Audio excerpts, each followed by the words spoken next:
बिस्मिल्लाहिर्रहमानिर्रहीम अस्सलाम वालेकुम डियर स्टूडेंट्स। आज के हमारे इस लेक्चर में हमने यूनिट 1 9 क्लास फिजिक्स का फिजिकल क्वांटिटीज एंड मेजरमेंट के तमाम टॉपिक समझने के बाद अब हम जाएंगे इसके रिव्यू एक्सरसाइज की तरफ, जहां पर हमारे पास एमसीक्यूज दिए गए होंगे, शॉर्ट क्वेश्चन है और लॉन्ग क्वेश्चन है। तो स्टार्ट हम सबसे पहले क्या लेंगे, हमारे पास इन सर्कल द करेक्ट आंसर। आपके पास एक क्वेश्चन दिया गया होगा, 4 जवाबात में से आपने कोई एक जवाब चूज करना है। यहां पर लिखा गया है इन सर्कल, उस आंसर को आपने सर्कल कर देना है।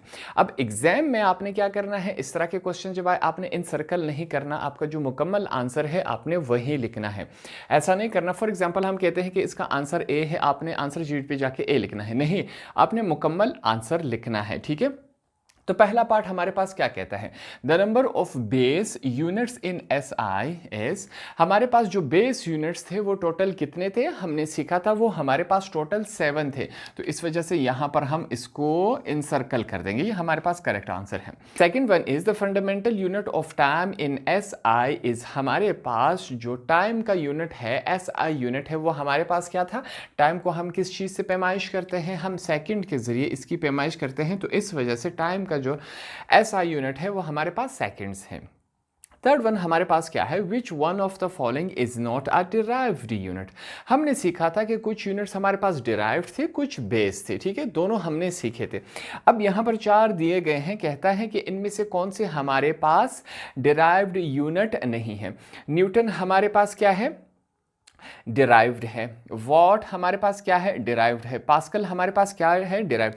ये जो मीटर है ये हमारे पास क्या है, डिराइव्ड नहीं है। ये बात क्लियर होगी।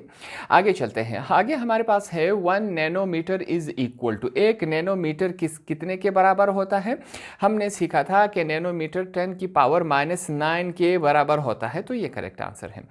नेक्स्ट 5 वन हमारे पास क्या है, 1 kilogram is equal to. 1 kilogram बराबर होता है, 1 किलोग्राम कितने के बराबर होता है, हमारे पास 10 की पावर 3 इस ग्राम के बराबर होता है। आगे चलते हैं, नेक्स्ट क्वेश्चन हमारे पास क्या है, the mass of a dust particle is 2.5 multiply by 10 की power -9 kg। How many such particle will have combined mass equal to 2.5 kg। अब हमारे पास कहता है कि एक डस्ट का जो पार्टिकल होता है, डस्ट धूल मिट्टी का एक पार्टिकल है, कहता है उसका हमारे पास मास क्या है, वजन क्या है, 2.5 मल्टीप्लाई बाय 10 की पावर 9 kg। टोटल वजन कितना है, 2.5 kg। यहां पर हमने क्या बताना है कि how many such particle have combined, कि कितने टोटल पार्टिकल्स आपस में कंबाइंड होके इतना वजन बनाएगा, ये हमने मालूम करना है। अब इसको मालूम करने के लिए हमारे पास ये एक फार्मूला है, इस फार्मूले के जरिए हमने फाइंड आउट करना है। नंबर ऑफ पार्टिकल हमने मालूम करने हैं। टोटल मास हमारे पास क्या है, 2.5 kg है। मास ऑफ 1 पार्टिकल हमारे पास क्या है, ये है। तो हर एक की जगह अपनी अपनी वैल्यूज पुट अप कर देंगे। जैसे कि हमारे पास टोटल मास क्या है, हमारे पास 2.5 kg, यहां पर हम नहीं लिखेंगे। मास ऑफ 1 पार्टिकल का हमारे पास मास क्या है, ये रहा, इसको लिखेंगे 2.5 मल्टीप्लाई बाय 10 की पावर क्या है, -9 है। ये बात क्लियर होगी। अगले स्टेप में हम क्या करेंगे, इस वाले हिस्से को हम ऊपर ले आएंगे। ठीक है, हमने क्या किया, ये जो 10 की पावर 9 है इसको हम ऊपर ले जाएंगे, क्या हो जाएगा, 2.5 मल्टीप्लाई बाय 10 की पावर। यहां पर नेगेटिव से जब ये ऊपर वैल्यू चली जाएगी तो वैल्यू हमारे पास पॉजिटिव रह जाएगी। नीचे क्या है, 10 की 2.5 ये रह जाएगा। ठीक है, ये वाली वैल्यू इस वैल्यू के साथ क्या हो जाएगा, कैंसिल। तो हमारे पास फाइनल प्रोडक्ट क्या रह गया, 10 की पावर 9। ये हमारे पास क्या है, करेक्ट आंसर है। तो हम यहां पर इसको चूज करेंगे। थोड़ा सा कॉन्सेप्चुअल क्वेश्चन है, इसको सॉल्व करना पड़ेगा। अगर आपके पास क्वेश्चन में आ जाए तो वही क्वेश्चन पेपर में इसको सॉल्व करके इसका आंसर आपने डायरेक्ट बताना है, ये लिखने की जरूरत नहीं है। ठीक है, आपने आंसर डायरेक्ट लिख लेना है। पार्ट नंबर 6 हमारे पास क्या कहता है, 10 की पावर -6 जो होता है सेकंड्स, इसे हम क्या कहते हैं, सिंपल सी बात है, इसे हम क्या कहेंगे, माइक्रो सेकंड कहेंगे। इसे हम अनसर्कल कर लेते हैं।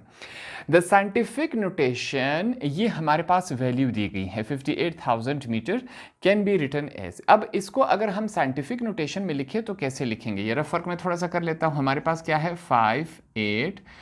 58,000। ठीक है, हम क्या कहेंगे कि हमारे पास पॉइंट का है, यहाँ है, पॉइंट को हम ले आते हैं लास्ट 9 0 डिजिट तक। तो हमारे पास ये क्या बन जाएगा, 5.8 बन जाएगा। ठीक है, मल्टीप्लाई बाय 10 की पावर, पॉइंट को हमने कितना मूव करवाया, 1 2 3 4 नंबर हमने मूव करवाया। तो हमारे पास इसका आंसर क्या आएगा, ये हमारे पास आंसर होगा। The least count of a vernier caliper is, vernier caliper कम से कम कितनी मेजरमेंट कर सकता है, पैमाइश ले सकता है। यह हमने सीखा था कि वर्नायर कैलिपर जो है हमारे पास 0.01 सेंटीमीटर तक वो पैमाइश ले सकता है। The least count of a screw gauge is equal to, screw gauge जो है वो कम से कम कितनी पैमाइश ले सकता है, ये हमारे पास 0.001 तक सेंटीमीटर तक पैमाइश ले सकता है। आगे चलते हैं, which instrument is most suitable to measure the diameter of a thin metallic wire. सब अगर आपके पास एक पतला सा वायर आ जाए, अब सबसे बेहतरीन इंस्ट्रूमेंट क्या होगा, टूल क्या होगा कि हम उससे उसकी पैमाइश ले सके। चार ऑप्शन दिए गए हैं हमारे पास, कौन से हैं? स्क्रू गेज हो गया, मेजरिंग टेप हो गया, वर्नायर कैलिपर हो गया और मीटर रोड। हमने सीखा था हमारे इस चैप्टर में सबसे छोटी पैमाइश जो ले सकता है वो हमारे पास क्या होगा? Screw gauge. तो इसके लिए हम स्क्रू गेज को इस्तेमाल करेंगे कि एक थिन मेटेलिक वायर की वो डायमीटर फाइंड आउट कर सके। The number of significant figures in, अब हमारे पास ये एक नंबर दिया गया है, कहता है कि इसमें आपने सिग्निफिकेंट फिगर फाइंड आउट करके देने हैं। हमने सीखा था कि सिग्निफिकेंट फिगर वो तमाम फिगर होंगे जिसके शुरू में या आखिर में जीरो नहीं लगाया गया हो। अब यहाँ पर डेसिमल है तो तमाम के तमाम जो हमारे पास है वो क्या है? सिग्निफिकेंट फिगर है। इनको काउंट करेंगे 1 2 3 4 5 6, टोटल 6 है हमारे पास, तो 6 को हम काउंट करेंगे। 6 हमारे पास इस फिगर में सिग्निफिकेंट फिगर है। फिर से हमारे पास एक नंबर दिया गया है, कहता है इसमें से आपने सिग्निफिकेंट फिगर चूज करना है। हमने सीखा था कि स्टार्ट जो होता है वो नॉन जीरो डिजिट से होगा, 6 से स्टार्ट होगा और नॉन जीरो डिजिट पर ख़त्म होगा। 1 2 3 4, टोटल 4 हमारे पास क्या है? सिग्निफिकेंट फिगर है। तो 4 को हम इनसर्कल कर लेंगे। तो इस तरह हमने unit 1 physical quantities and measurement वाले चैप्टर के फिल इन द ब्लैंक्स भी यहाँ पर आसानी से सॉल्व कर लिए। होप आपको ये आसानी समझ आ गए होंगे।